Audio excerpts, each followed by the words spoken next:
ఇక్కడ మీకు చూపిస్తున్న బ్లౌజ్ వచ్చేసి కట్ వర్క్ బ్లౌజ్ అండి. ఫినిషింగ్ కూడా చూడొచ్చు అనమాట. మనకి హ్యాండ్ పార్ట్‌కి కింది వైపున మనకి అదే విధంగా హ్యాండ్ పార్ట్ చూడండి cut work. Same as it is cut work ఏ విధంగా ఉందో ఆ విధంగానే స్టిచ్చింగ్ అయితే చేశాము.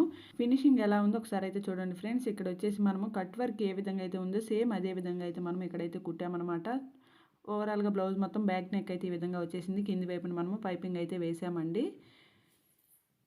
అదేవిధంగా హ్యాండ్ పార్ట్ అనమాట. హ్యాండ్ పార్ట్ లోపల కూడా చూడొచ్చు మీరు. ఇక్కడ ఓవర్‌లాక్‌తో అయితే మనము నీట్ ఫినిషింగ్‌తో అయితే ఇచ్చామనమాట. అదేవిధంగా మనకి ఇది వచ్చేసి ఫ్రంట్ నెక్ అనమాట. ఫ్రంట్ నెక్ కూడా కట్ వర్క్‌తోనే డిజైన్ చేసాము. మనకి ఇది వచ్చేసి ఫ్రంట్ పార్ట్ అనమాట. ఇక్కడ చూడొచ్చు మీరు ఫ్రంట్ పార్ట్ యొక్క ఫినిషింగ్ కూడా ఫ్రంట్ యొక్క షేప్ అనేది ఏ విధంగా నీట్‌గా పర్ఫెక్ట్‌గా వచ్చిందో. ఓవరాల్‌గా బ్లౌజ్ మొత్తం అయితే ఇదండి. బ్యాక్ సైడ్ వచ్చేసి మనకి ఇది డిజైన్ అనమాట. అదేవిధంగా ఇంకొక బ్లౌజ్‌ని అయితే చూపిస్తాను. ఇది వచ్చేసి ఇంకొక డిజైన్ అండి. కంప్యూటర్ వర్క్‌లోని ఇది వచ్చేసి నార్మల్ వర్క్ అనమాట. అది వచ్చేసి కట్ వర్క్ అది. ఇది వచ్చేసి నార్మల్ వర్క్ అండి. ఈ 2 బ్లౌజెస్‌లో మీకు ఏది నచ్చిందో కామెంట్ చేయండి ఫ్రెండ్స్. అదేవిధంగా మనము ప్రతి బ్లౌజ్‌కి కూడా కంపల్సరీ మనము ఓవర్‌లాక్ అయితే చేస్తామండి. అదేవిధంగా ఇన్విజిబుల్ పైపింగ్ అయితే వేస్తామన్నమాట.